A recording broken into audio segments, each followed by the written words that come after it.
शेवगाव येथील मीना बडाक या 4 एप्रिल रोजी पुण्यावरून अहिल्यानगरकडे येत असताना त्यांच्याबरोबर असलेल्या सहप्रवासी महिलांनी बडाक यांच्या बॅगेमध्ये ठेवलेले सोन्याचे दागिने चोरीला गेल्याचे लक्षात आले। त्यामुळे बडाक यांनी थेट अहिल्यानगरमधील कोतवाली पोलीस ठाणे गाठून दागिने चोरीची तक्रार दाखल केली। पोलिसांनी या प्रकरणाचा तपास करत माया कल्याण भोसले हिला ताब्यात घेऊन मात्र चोरी केल्यानंतर चोरलेले सोन्याचे दागिने तिच्या ओळखीच्या बोधेगावचा सराफ दुकानदार भागवत मधुकर अदापुरे याला दिले असल्याची कबुली दिली। पोलिसांनी चोरी केलेले सोने हे सराफ दुकानदार भागवत मधुकर अदापुरे यांच्याकडून जप्त केले होते। मात्र पोलिसांनी या प्रकरणात फक्त चोरी करणारी महिला माया भोसले या एकट्या महिलेला आरोपी केले। मात्र चोरीचे सोने घेणारा तेवढाच दोषी असल्याने त्यावर सुद्धा गुन्हा दाखल करून चोरीच्या गुन्ह्यात आरोपी करावे अशी मागणी चोरी प्रकरणातील फिर्यादी मीना बडाक यांनी अप्पर पोलीस अधीक्षक वैभव कुलबर्मे यांच्याकडे निवेदन देऊन मागणी केली आहे। भागवत मधुकर अदापुरे यास चोरीच्या गुन्ह्याचा सखोल तपास होण्याकामी गुन्ह्यामध्ये आरोपी करणे न्यायाच्या दृष्टीने अत्यंत गरजेचे आणि आवश्यक आहे। त्यामुळे पोलिसांनी सदर गुन्ह्यात आरोपी म्हणून सराफाला त्वरित सामील करण्यात यावे, अन्यथा मला आणि माझ्या कुटुंबियांना पोलीस अधीक्षक कार्यालयासमोर आमरण उपोषणाला बसावं लागेल असा इशारा फिर्यादी मीना बडाक यांनी दिला आहे।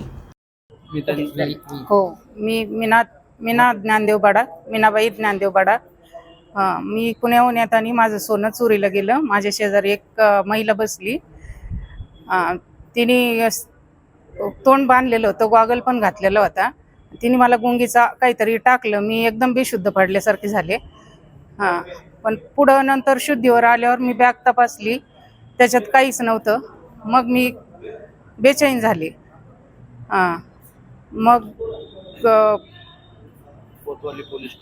कोतवाली पोलीस स्टेशनला पुन्हा स्टँडवर उतरून कोतवाली पोलीस स्टेशनला गेले, तिथं तक्रार दाखल केली।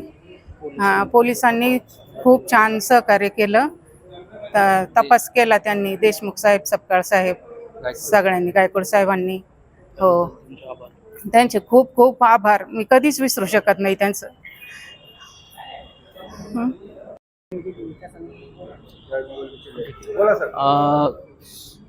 सोने चोरी संदर्भात जो पोलिसांनी तपास लावला त्याबद्दल आम्ही खूप खूप समाधानी आहोत। पोलिसांनी या तपासामध्ये खूप उत्कृष्ट काम केलं व अल्पावधीमध्ये या घटनेचा सर्व तपास लावला। या तपास करत असताना त्यांनी खूप मेहनत घेतली, आम्हाला खूप सारं सहकार्य केलं। या गोष्टी करत असताना त्यांनी माणुसकीचं दर्शन घडवलं, त्याच्यामुळे आमचा पोलीस प्रशासनावर खूप विश्वास वाढला आहे व ह्या घटनेमुळे पोलिसांकडे पाहण्याचा एक सकारात्मक दृष्टिकोन तयार झालेला आहे। आम्ही बडाक कुटुंबीय त्यांचे मनापासून आभार व्यक्त करतो। या सर्व तपासामध्ये आम्हाला PI गायकवाड साहेब असतील, API गायकवाड सपकाळे साहेब असतील, PI देशमुख साहेब असतील, यांनी खूप सहकार्य केलं। आम्ही त्यांचे मनापासून आभार व्यक्त करतो। आज आम्ही पोलीस स्टेशनमध्ये इतर जे आरोपी आहेत यामध्ये त्यांच्यावरही कार्यवाही करावी या संदर्भात निवेदन देण्यासाठी येथे आलो होतो। आमची प्रशासनाला विनंती आहे की इतर जे आरोपी आहेत त्यांना तात्काळ अटक करावी व आम्हाला न्याय मिळवून द्यावा। धन्यवाद। माझं नाव तुषार अरुण मोरे, राहणार नगर सावेडी। या सौ मीनाताई बडाक या माझ्या बहिणीच्या सासूबाई असून या पुण्यावरून बसमधून नगरला येत असताना त्यांच्याकडं सोनं थोडं त्यांनी बॅगेत ठेवलेलं होतं। तर ते सोनं सदर एक महिला शेजारी बसल्यानंतर तिने ते चोरी केलं याचा त्यांना संशय आला।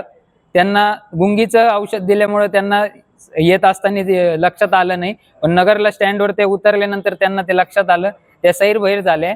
आणि नंतर आम्ही कोतवाली पोलीस स्टेशनला गेलो, तिथे आम्ही गुन्हा दाखल केला, त्यांनी FIR रजिस्टर केली, खूप सहकार्य केलं त्या दरम्यान पण।